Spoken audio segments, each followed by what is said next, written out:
Hello, I'm going to talk to you today about a natural disaster. One of the deadliest ones there is, actually.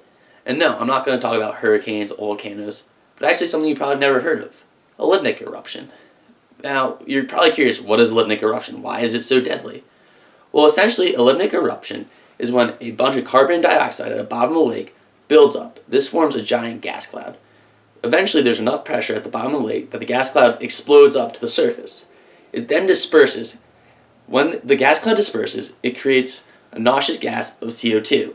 This suffocates all living things in the surrounding area. Okay, you're probably a little bit panicked now. You might live next to a lake and wondering, hey, could this happen to me? Could I be suffocated in my sleep tonight? Take a deep breath. Calm down. It's not that it's a big deal. But let's be honest, you probably would know if you live next to a lipnic eruption lake. They're really rare. There's only 3 of them out there. And in this project, I'm going to focus on Lake Kivu. Lake Kivu is located on the border of Rwanda and Congo. It is the largest of the 3 lipnic eruption lakes, and probably the most deadliest. This is because there's 360 cubic tons of metric gas on the bottom of the lake. Okay, that's really scary. And what's scarier is there's 2 million people surrounding this lake. Okay, so the government must be involved in this. And yes, they are. It's the Kivu project. This project will be able to help save the lives of the people. The Kivu project was actually started in 1980, right after the Lake Leo's explosion happened. Scientists were terrified of the mass death toll and went after trying to figure out what other lakes can do this. They found Lake Kivu and started working on this project almost immediately. The essential goal of this project is actually to separate the carbon dioxide gas at the bottom through a straw, sucking it up and dispersing it out in the air so it doesn't create a large CO2 gas that would suffocate the entire population. But there's also one thing I forgot to add. Lake Kivu is just not carbon dioxide. There's also methane gas at the bottom of this.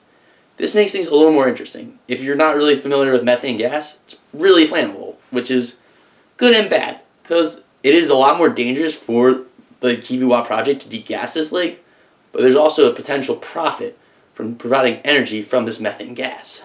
Number one cause beyond the Kivu project should be safety, and the number one reason you should be motivated in financing this project.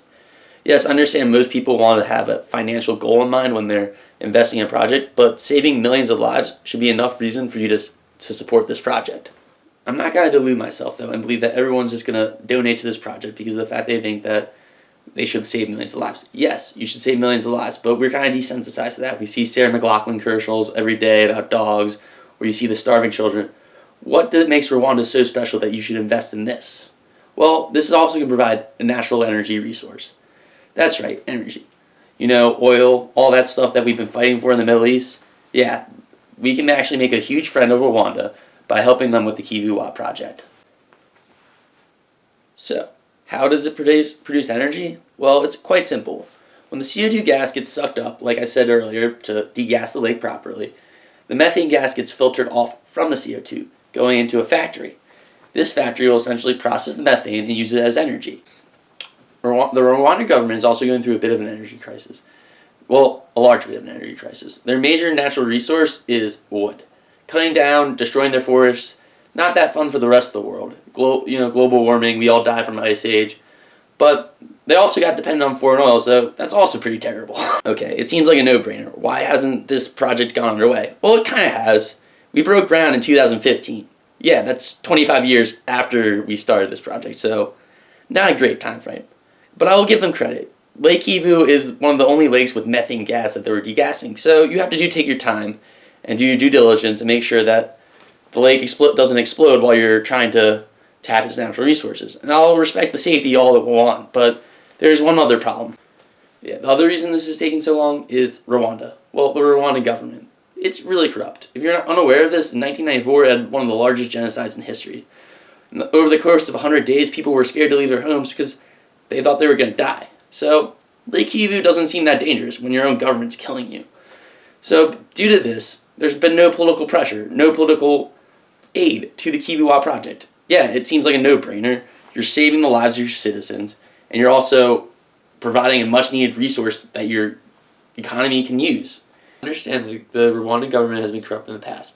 By actually investing in the Kivu project, you'll create a more stable government because you become less dependent on foreign oil.